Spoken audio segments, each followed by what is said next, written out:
Ghastly ghouls and decaying dread, Brightwood is a cursed land with a dark history of Inquisition, though recently given a glimmer of life with the rise of a force of Azoth. Brightwood is in need of help, as the remnants of its old religious leadership grasp at any opportunity to help scrape hope in this broken town. However, Brightwood brings us insights into life on Aeternum, certainly the bad of it, but also the good here, and what hope truly means on an island like this. And with all this information, we could take these clues and see how they connect to Aeternum as a whole, and maybe help fill in the puzzle that is the lore of this new world.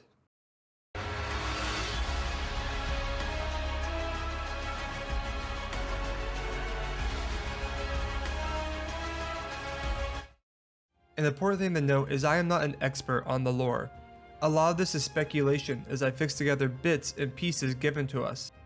My hope is that my efforts help stimulate discussion of the lore, and we can together figure out what is happening here. If there's anything I forget, or I'm wrong, or you think I'm wrong about, just let me know. I'm learning as much as I'm teaching here. And also, if you like this content, please give my Twitch a follow or join the Discord. Both are in the pinned comment below.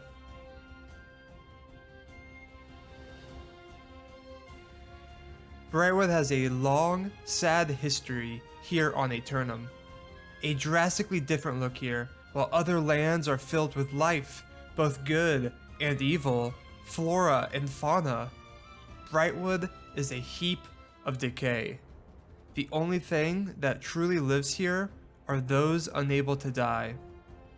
Over the years, more and more of the villages, farms, and people have succumbed to the lost, and the city itself is a shadow of its former self.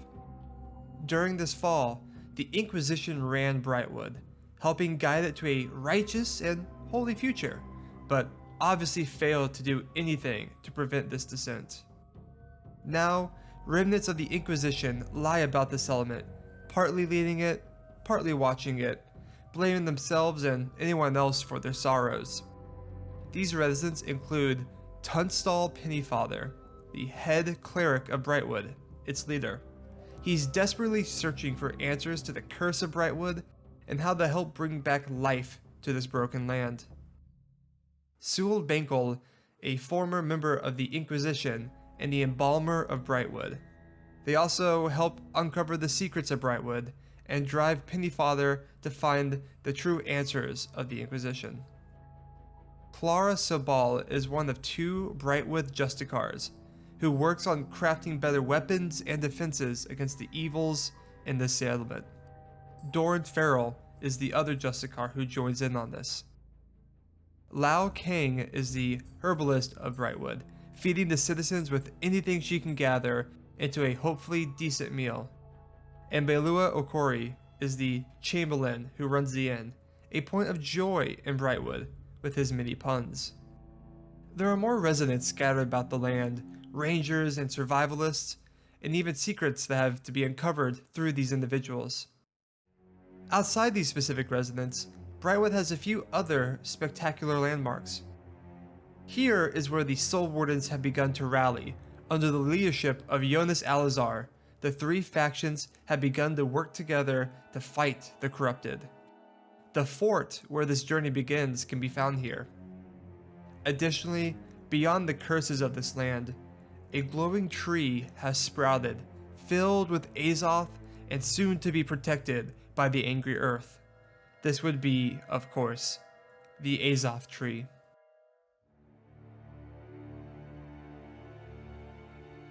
Not much is known about the Azoth Tree itself. We do know that it's important to life on Aeternum, a source or maybe even the source of Azoth, and so much more, but its powers and purpose is unknown. However, we do know of its origins, which is actually surprisingly in recent history. See, the Azoth Tree grew to life as a result of the Night of Blue Lanterns. For those who don't know the full story of the Night of Blue Lanterns, be sure to watch the Lore of Windsward video. The quick breakdown, on that is that a man named Grindville accidentally reactivated the ancient spire, causing it to erupt and lit the world with blue lanterns as the ancient guardians returned to life in their skeletal forms. After this night, the Azoth Tree bloomed into life and became true. While the exact years ago of the Night of Blue Lanterns is unknown, this was not an ancient phenomenon, and in terms of Eternium's timeline, this would have happened pretty recently. In fact, there are records of the first explorers of the tree, a group led by Merchand, who ventured on a dare to go out and try to cut the tree down. His venturing party was later found cut down themselves, their bodies remaining there and not resurrecting, and the angry earth would go on to protect the tree. We don't know the connection between this tree and the ancients, if maybe their spires locked it away or kept it hidden, but now it is out in the world, guarded by the angry earth, and one of the few, if not only, sights in Brightwood that is truly beautiful.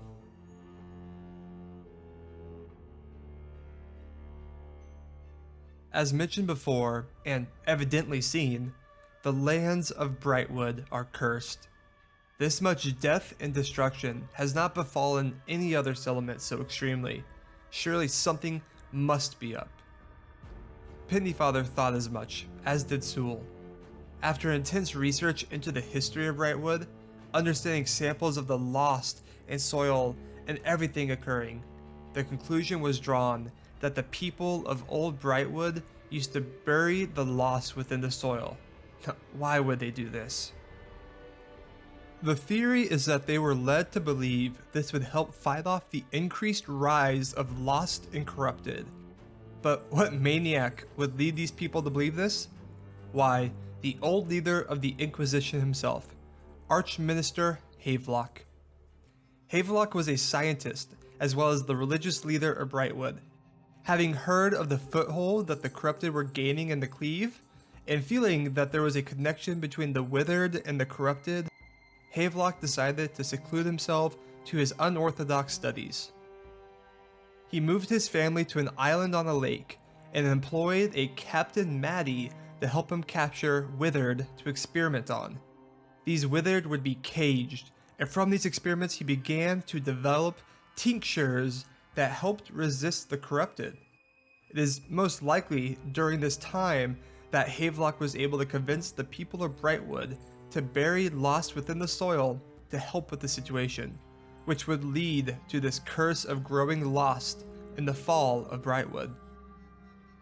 However, his madness into this research grew, as did his wife Genevieve's disdain. Their young son Simon was being neglected, as was she, and they felt unsafe surrounded by the lost. A wedge formed between Havelock and his family, and eventually Captain Maddie left after seeing the strain. Havelock would go on to capture and cage withered on his own, a task that he was not an expert on, and eventually a cage was left unlocked, and his wife and son were killed. Havelock buried them behind the house, and eventually succumbed to madness. In a last desperate attempt to make sure his tincture would work, he tested it on himself, and we can see the results.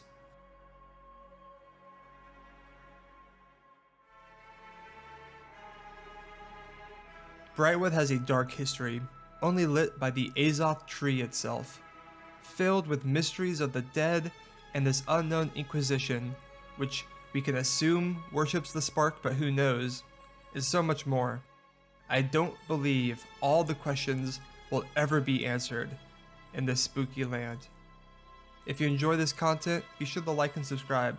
And if you want more lore, check out the lore series, where as of this video, we have an episode on Monarch's Bluffs, First Light, Windsward, and Everfallout. Next, we'll be exploring Cutlass Keys.